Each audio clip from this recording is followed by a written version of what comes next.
open up these weary eyes. I want to see what you see. Come and rearrange me. Let your love be my kaleidoscope. Change me from the inside. Show me what it looks like. Let your love be my kaleidoscope. Whoa, oh, oh. Whoa, oh, oh. Let your love be my kaleidoscope. Whoa, oh, oh. Whoa, oh, oh. Let your love be my kaleidoscope. Fill the world with childlike wonder. Every face with reflections of your heart. As you open up my weary eyes, weary eyes. Wanna see what you see. Come and rearrange me. Let your love be my kaleidoscope. Change me from the inside. Show me what it looks like. Let your love be my kaleidoscope. Whoa, oh, oh. Whoa, oh, oh. Let your love be my kaleidoscope. Whoa, oh, oh. Whoa, oh, oh. Let your love be my kaleidoscope.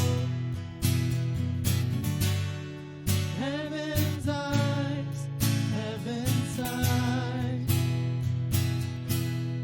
Whoa, oh, oh. Fill my heart, fill my life.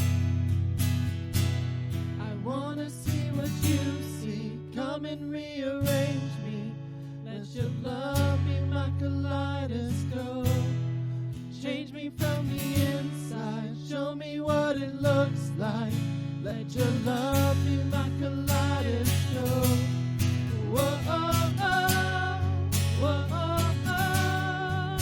Let your love be my kaleidoscope. Whoa, oh, oh. Whoa, oh, oh. Let your love be my kaleidoscope. Whoa, oh, oh. Whoa, oh, oh. Let your love be my kaleidoscope. Whoa, oh, oh. Whoa, oh, oh. Let your love be my kaleidoscope.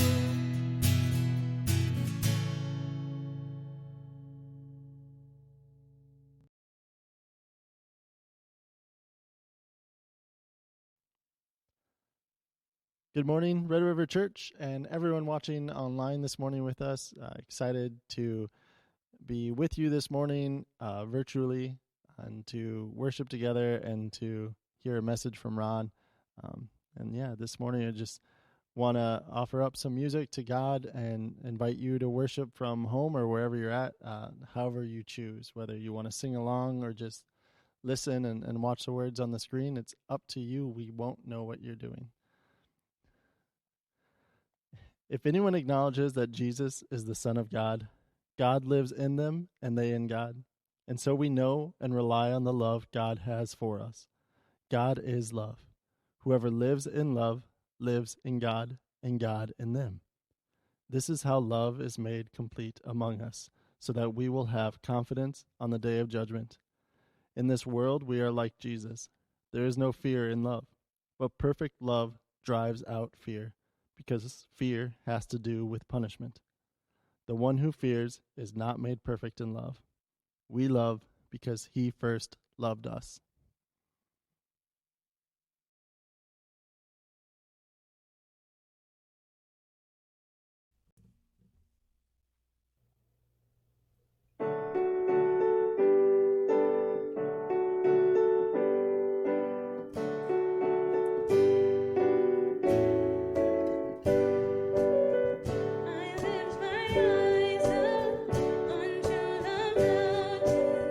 Where does my hope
into a part where we like to meet and greet. And this definitely feels a lot different than when we do it in person. And maybe you still really love this time, and maybe this time isn't your favorite.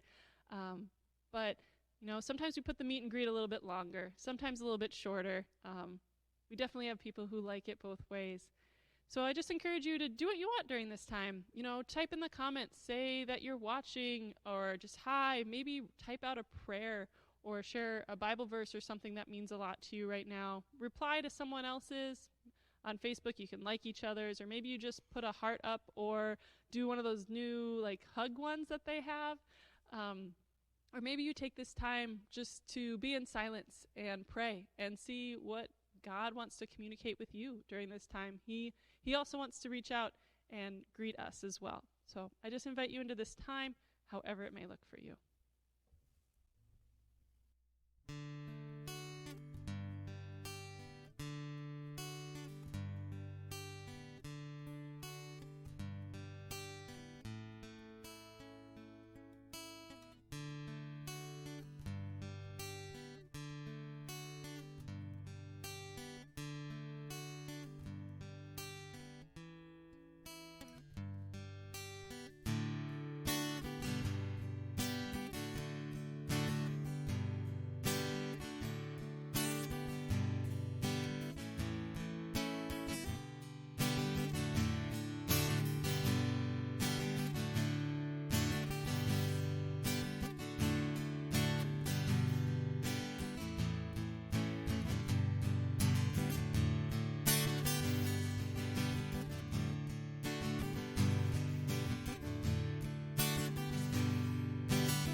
First Samuel 16, 1, 6 through 7.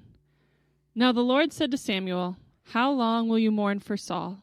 Seeing I have rejected him from reigning over Israel, fill your horn with oil, and go. I am sending you to Jesse the Bethlehemite." Psalm 119, verse 17 through 20. Be good to me while I am alive. Do this so that I may obey your word. For I have provided myself a king among his sons. So it was, when they came, that he looked at Eliab and said, "Surely the Lord's anointed is before him." Open my eyes so that I can see the wonderful truths in your law. But the Lord said to Samuel, "Do not look at his appearance or at his physical stature, because I have refused him." I'm a stranger on earth. Don't hide your commands from me. For the Lord does not see as man sees. For man looks at the outward appearance, but the Lord looks at the heart. My heart is filled with longing for your laws at all times.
1, 2, 1, 2.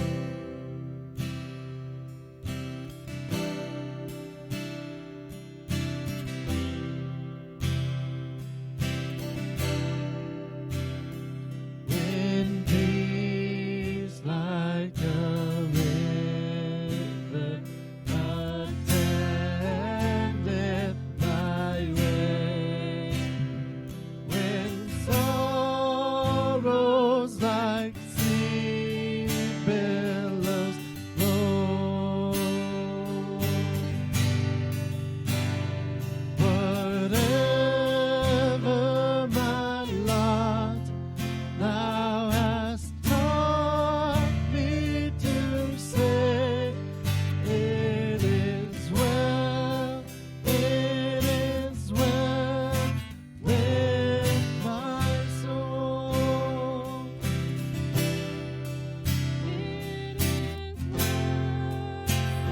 It is well with my soul.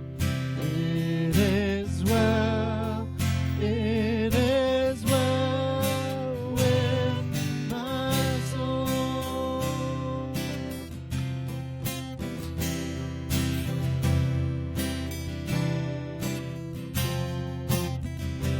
When sin know the bliss of this glorious thought, my sin not depart, but the whole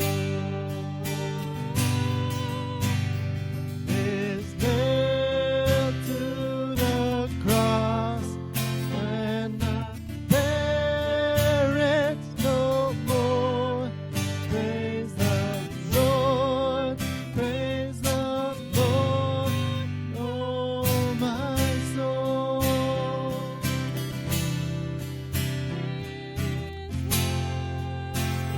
It is well with my soul. It is well with my soul.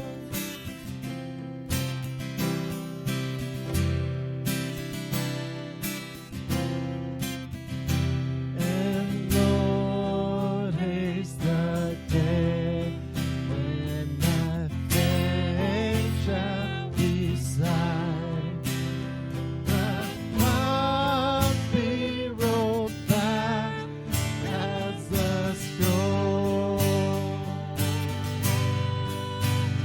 the church shall resound, and the Lord shall descend.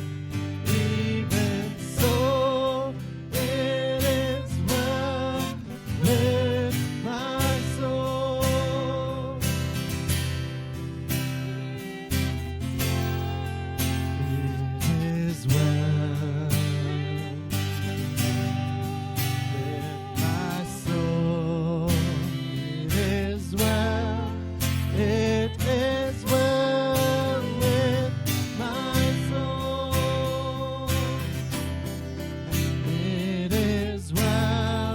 It is well with my soul.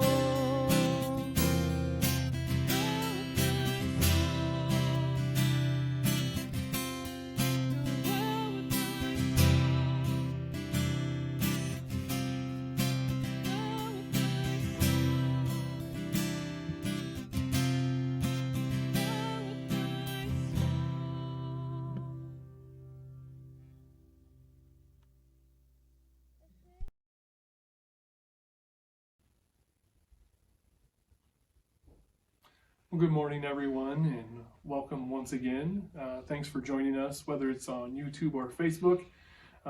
Just really glad to be with you and get to share with you on something that I'm always very passionate about and very excited about, talking about nature and how God reveals himself to us through that. So we're going to start with our theme verse for this series, Ask, Seek, and Knock.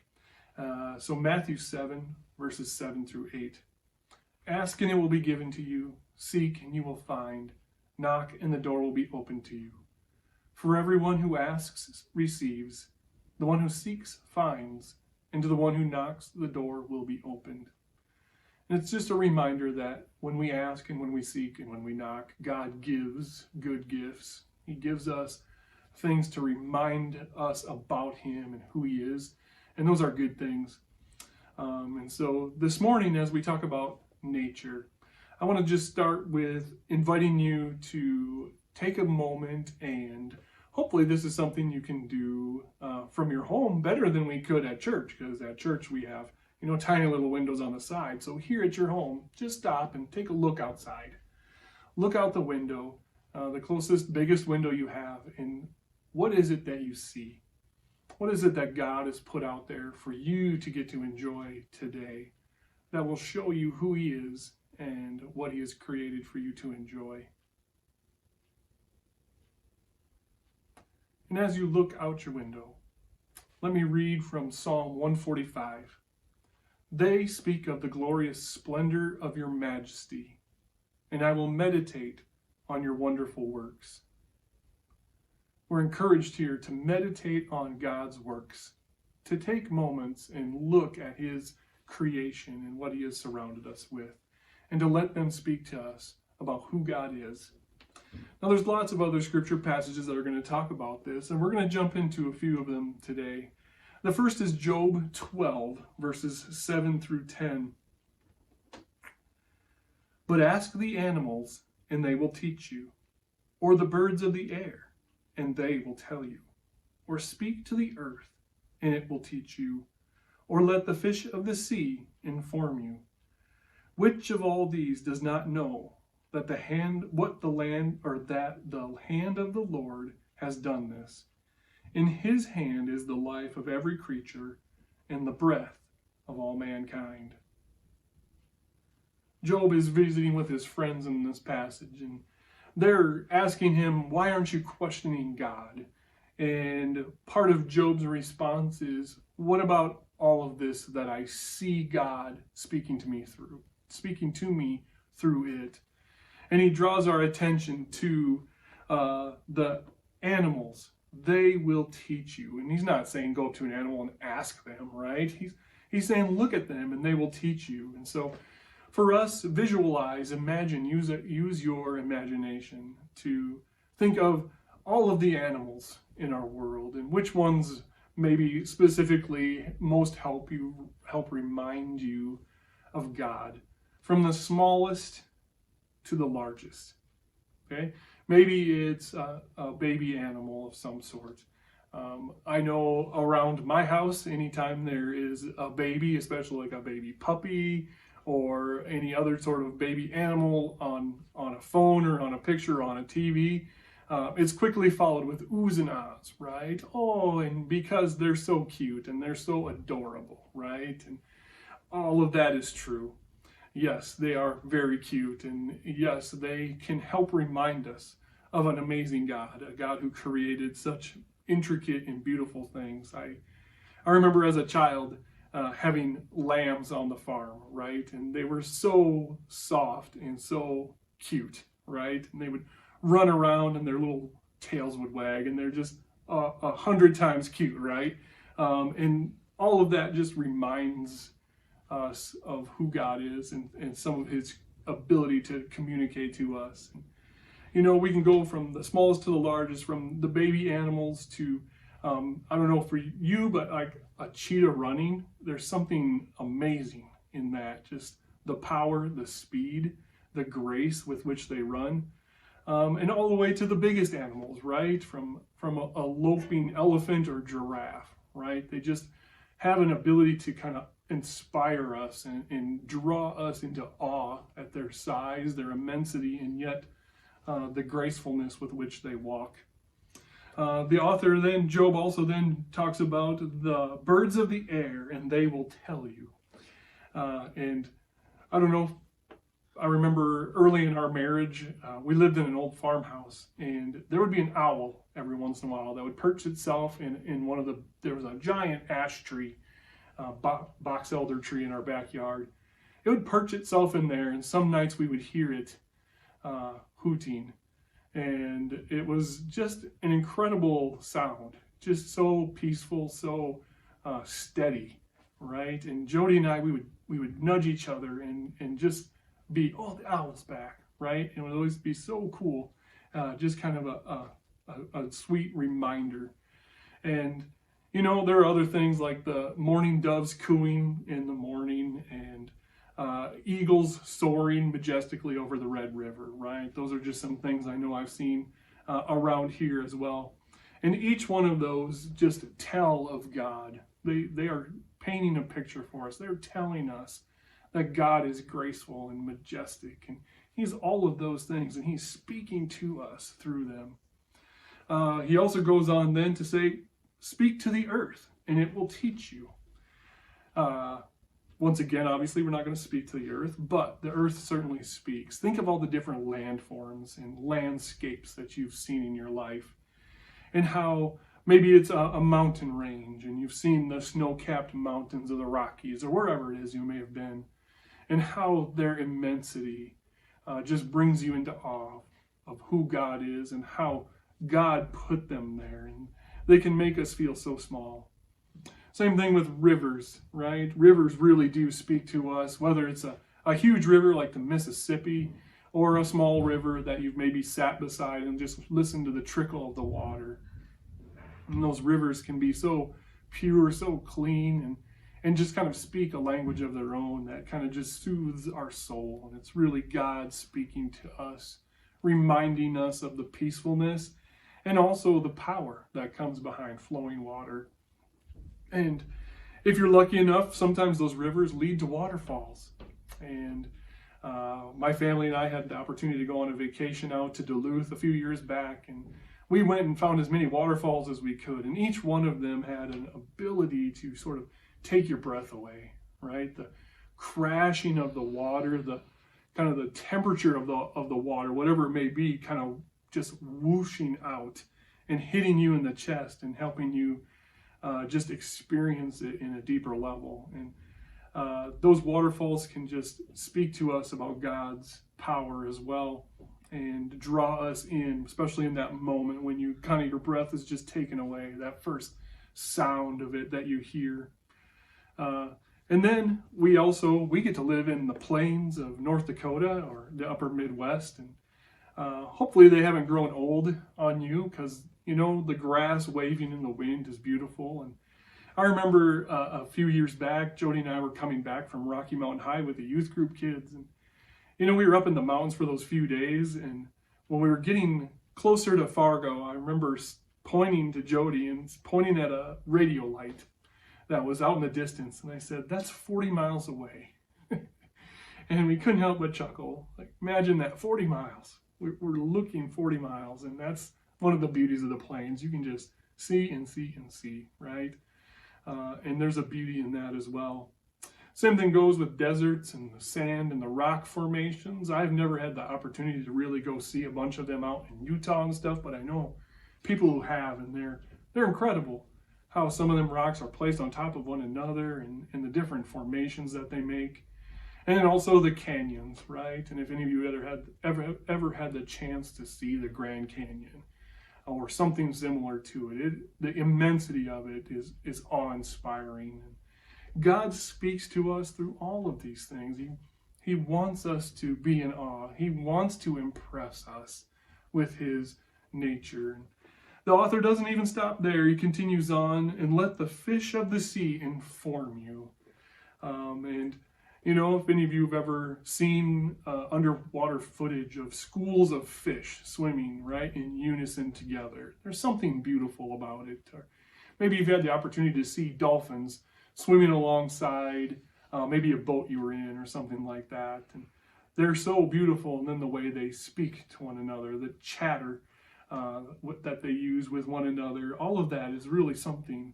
Or maybe you've had the opportunity to go see whales jumping out of the water to get air, right? And they just majestically up and down, and it's such a normal part of their life, and so awe-inspiring for us. So when you think of all those creatures and all of those different things that Job is talking about, we can easily be reminded or see and understand what David talks about in Psalm 104. How many are your works, Lord? In wisdom you made them all. The earth is full of your creatures. There is the sea, vast and spacious, teeming with creatures beyond number, living things, both large and small. As David's speaking here, he's recapping all of these creatures and how they spoke to him and how they remind him of God and his wisdom and his works, and how the earth is just full of them, right? But we don't stop there. We don't stop with just the creatures or the landforms. Psalm 19, verse 1. Another Psalm of David. The heavens declare the glory of God. The skies proclaim the work of his hands. Yes, the stars in the sky, the planets, right? And as we understand the planets orbiting our sun, right? The immensity of them, and how we ourselves here on Earth are just a mere 93 million miles away from Earth. And yet, that is such a small distance compared to the vastness of God's creation and the vastness of the galaxies. And all of those stars that we get to see at night on a clear night. And I'm sure many of you have hopefully had the opportunity to be out in the country, away from city lights, and to get to see the stars on a clear night. You can't count them, right? There's just so many. And they also just have an ability to, make us feel very small in a really big world. And I think there's something innate in us that is drawn to that. We love to know that there is a big, big God in control and in charge. And that can give us such a sense of peace. But those stars also are awe-inspiring, right? I mean, there's been an incredible history of those stars, and people studying them and looking to them for guidance, wisdom. And in fact, it was a conversation just a few weeks ago at our house at a bonfire at night. Why did someone come up with constellations? And why do we have to name what one star connected to another is? Well, it's because it draws us in. And we can't help but want to be a part of that creation, be a part of the Creator's work, and see if we can't help make sense of some of it, right? So those stars and those planets, they draw us in an incredible way. But it doesn't stop there. Matthew 6, verses 28, the second half of 28 and verse 29. Jesus is speaking here. He says, "See how the flowers of the field grow? They do not labor or spin. Yet I tell you that not even Solomon in all his splendor was dressed like one of these." And I'm sure you've gotten the opportunity to enjoy beautiful flowers and plant life in your sometime during your life. And I've noticed in town the last few weeks, as the garden nurseries have become full, people have flocked to them to get plants and flowers of various types to brighten up their yards and their homes. And maybe even last week Sunday for Mother's Day, some of you had flowers, from your kids or from a loved one to help brighten your home this past week. I know we did. We had some daisies and a carnation. They were just a reminder for us of how creative and beautiful God is, and how he was willing to give us a beautiful wife and mom in our home. And then not just limited it to flowers and all of the wildflowers. Maybe you've seen the vast array of colors, right, of the different flowers, but also trees. And I love trees, and nothing is more beautiful to me than a birch tree out in a forest, or an ash tree. I love the white bark, but I've also seen pictures of the giant redwoods out in California. And man, who cannot be in awe of a tree whose bark you can put your entire fist in one crack, right? Just incredible how God can speak to us through his plants and flowers. And it doesn't stop there. Romans 1, verse 20. Paul is writing a bit of a theological statement here. He's saying, "For since the creation of the world, God's invisible qualities, his eternal power and divine nature, have been clearly seen, being understood from what has been made, so that people are without excuse." And he's saying everyone has had God revealed to them. Everyone has the opportunity to know God through his creation and through his nature, through the things that he has made. And those things speak to his power and his divine nature.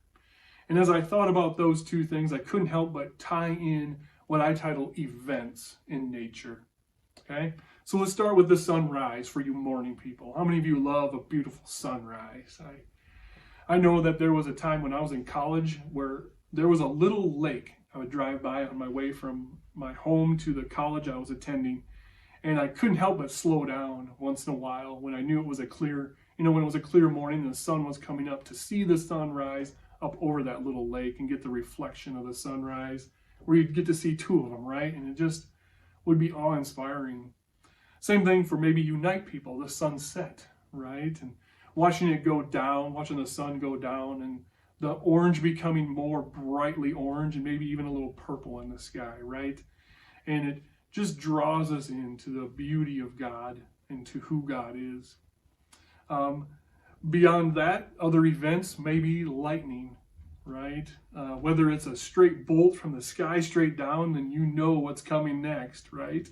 Or the splattering of the different fingers throughout the sky that just light up the whole landscape for just maybe a few moments, right?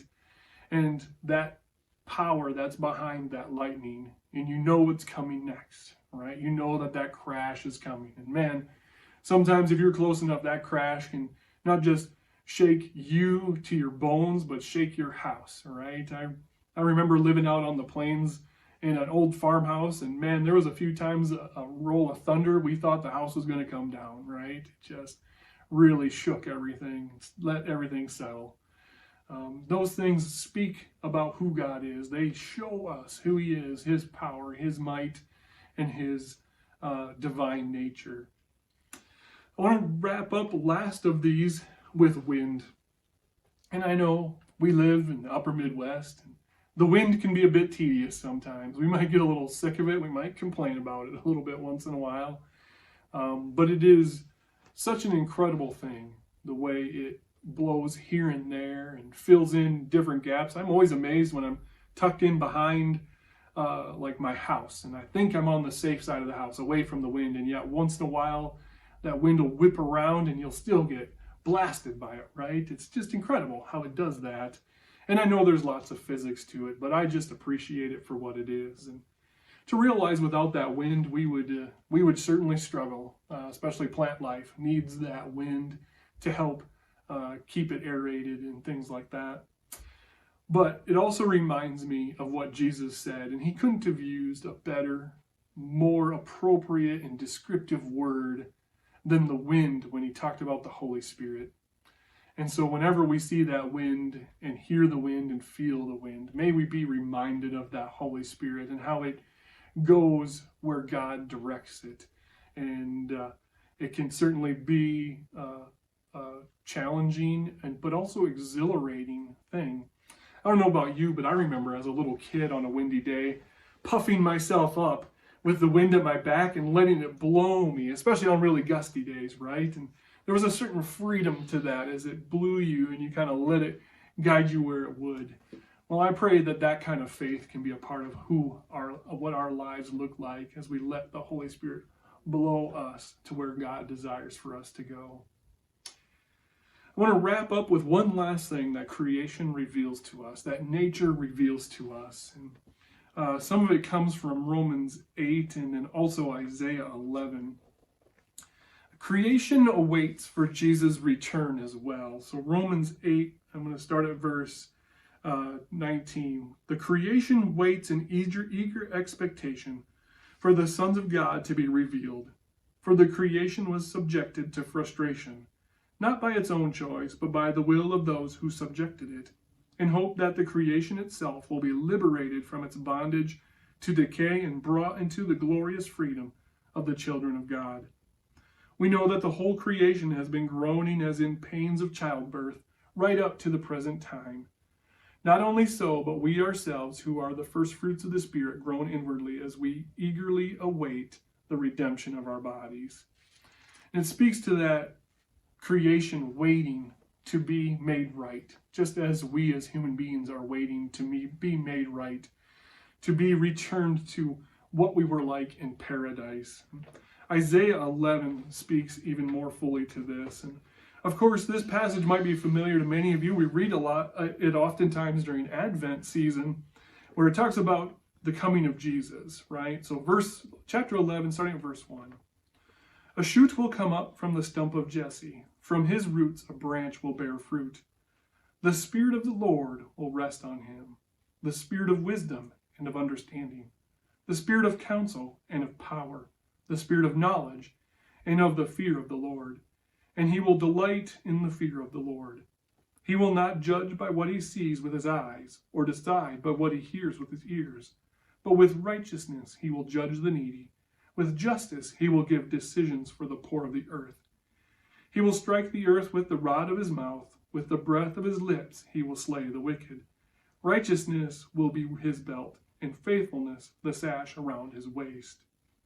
All this is speaking about what the Messiah is going to look like, and we know that to be Jesus, and this is exactly what he does when he comes, right?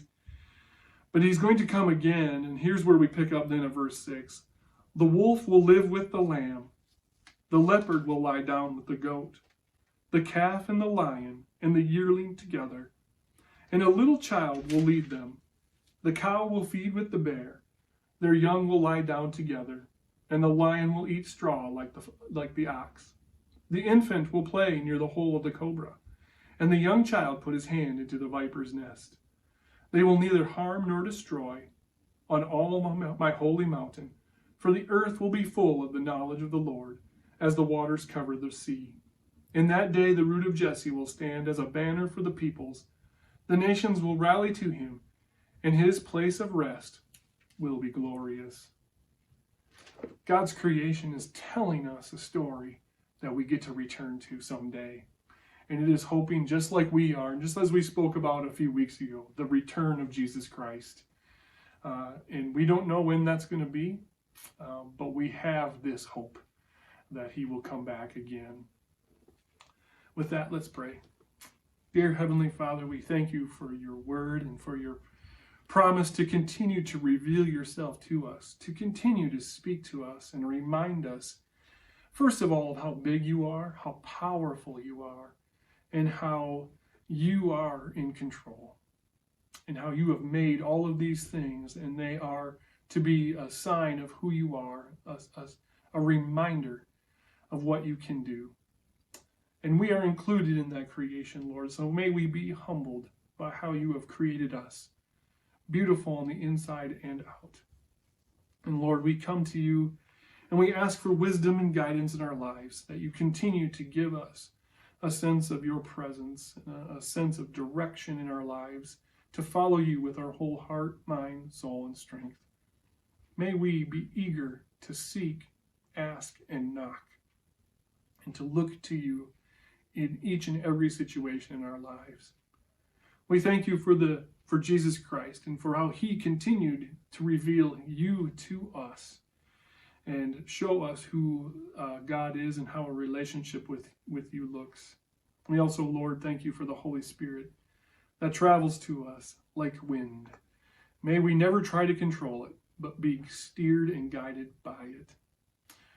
Thank you, Jesus, for your grace and for your forgiveness. In Jesus' name we pray. Amen. Just a couple quick announcements, and then I have a benediction I'd like to share. So the first is just continued thanks to all those who have been giving online or mailing in or dropping off checks. It's such a huge blessing. We had a leadership meeting this past week, and we're just overwhelmed by the graciousness of everyone. So thanks, the generosity of everyone. So thanks for that. Also, we'll continue to keep you up to date. As I mentioned in an email this past week, we have penciled in, starting May 31st, we'll obviously continue to keep an eye on the situations going on around Fargo and Moorhead and West Fargo and the surrounding area. And we'll continue to just keep in touch with you through email as well. Also, the lawn mowing schedule got sent out. If you have the opportunity to sign up for that, feel free to email back to Sydney at the office or or call. And Tony DeBerg is going to help out also this week as Sydney's home with 2 little ones. So we're going to, just reach out. We'll get that information logged in if you can do that. Also, the garden fence will be getting put up this week, and so we look forward to seeing God's creation unfold in front of us out there this summer as well. So those are just a couple things going on. Thank you to each and every one of you for sharing this and for tuning in this morning. I'd like to finish with Revelation 21. Then I saw a new heaven and a new earth, for the first heaven and the first earth had passed away, and there was no longer any sea. I saw the holy city, the new Jerusalem, coming down out of heaven from God, prepared as a bride beautifully dressed for her husband. And I heard a loud voice from the throne saying, "Now the dwelling of God is with men, and he will live with them. They will be his people, and God himself will be with them and be their God. He will wipe away every tear from their eyes. There will be no more death, or mourning, or crying, or pain, for the old order of things has passed away." He who was seated on the throne said, "I am making everything new." And then he said, "Write this down, for these words are trustworthy and true." And he said to me, "It is done. I am the Alpha and the Omega, the beginning and the end. To him who is thirsty I will give the drink without cost from the spring of living water."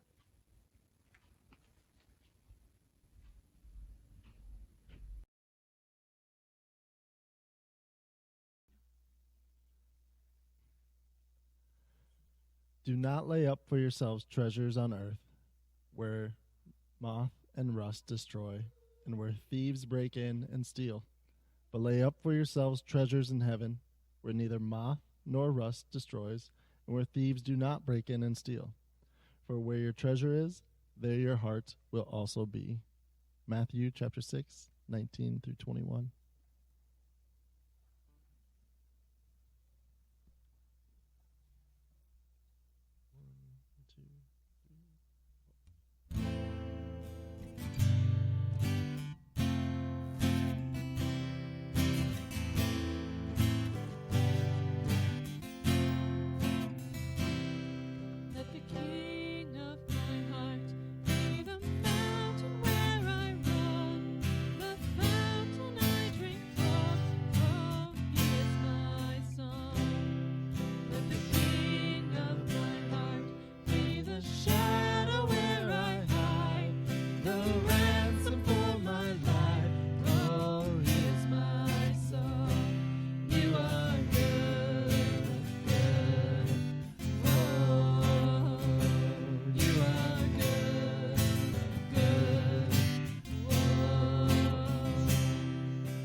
Never gonna let me down. You are good, good. Oh, you are good, good. Oh, you are good, good. Oh, you are good, good. You're never gonna let me down.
Not sure if you could hear him, but Jude just cheered. So thank you so much for joining us this week. We're glad that you can tune in, and we're sure that God had something especially for you in this service. So hope you have a happy Sunday and a great rest of your week. We hope to see you all soon.